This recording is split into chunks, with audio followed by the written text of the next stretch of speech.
This is an Emerson TV from 2008.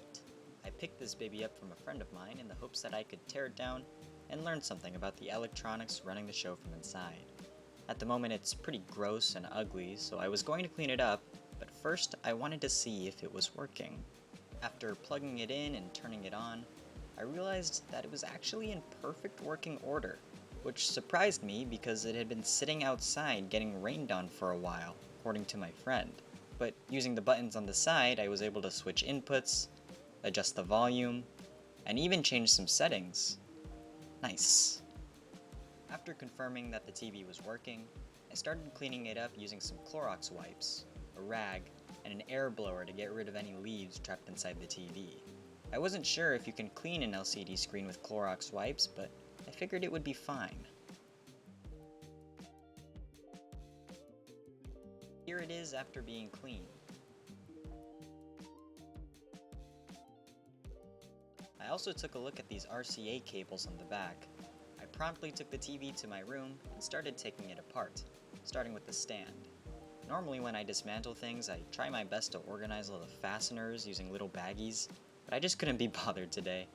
I actually got a little frustrated because I didn't have my normal tools with me, but I eventually found a small bit that was just long enough to reach the ones holding together the back plate. After prying open the back cover with a flathead, I got some sick shots of the circuit boards. The good thing about this part is that the screws are all exposed, so I don't have to get at them at weird angles. Damn, what to start with? Okay, well, speakers are connecting to this main circuit board. If I had to guess, I would say that this is the power supply. There's a lot of transformers on there, which would also make sense. And also, AC current feeds right into it. So, yeah, that's a pretty astute observation to have made. Ooh, look at all this. Can I remove you? No, it doesn't seem like it's coming out. What is this? Ooh, ew!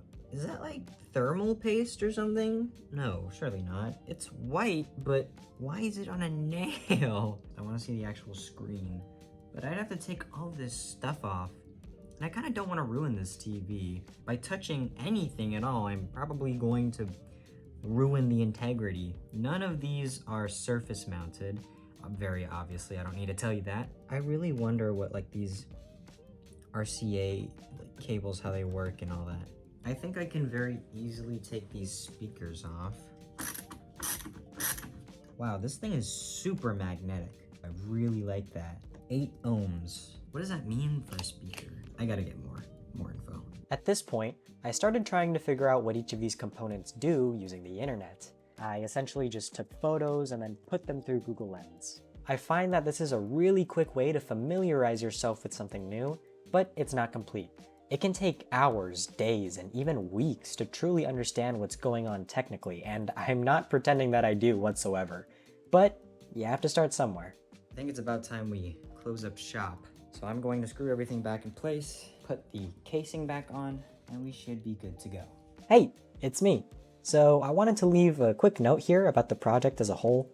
I was originally going to make this video a lot longer so I could go more in depth about the electronic components and whatnot, but I ended up not doing that because, for one, I have no idea what I'm talking about.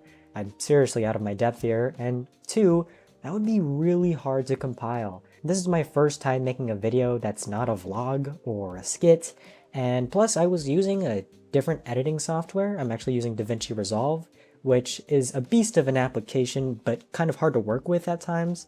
So if you have any suggestions as to how I can clean up future videos, like pacing-wise or content-wise, I would greatly appreciate that, and you can just let me know in the comments.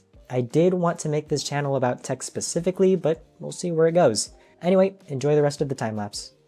So the benefit of having done all that is that now I have a better understanding of how this TV works and how TVs work in general. Now it's not like I couldn't have already just searched any of that stuff up, but now I know what stuff to search up, specifically circuit board models and circuit board components that I didn't know previously existed. And I think that's one of the most important and valuable aspects of reverse engineering is that you get very obviously a hands-on experience for what it is you're trying to learn, And also, you know exactly what it is that is relevant. I appreciate you watching this video, and if you enjoyed it, I'll keep trying to make some more. Anyway, have a good day. Bye.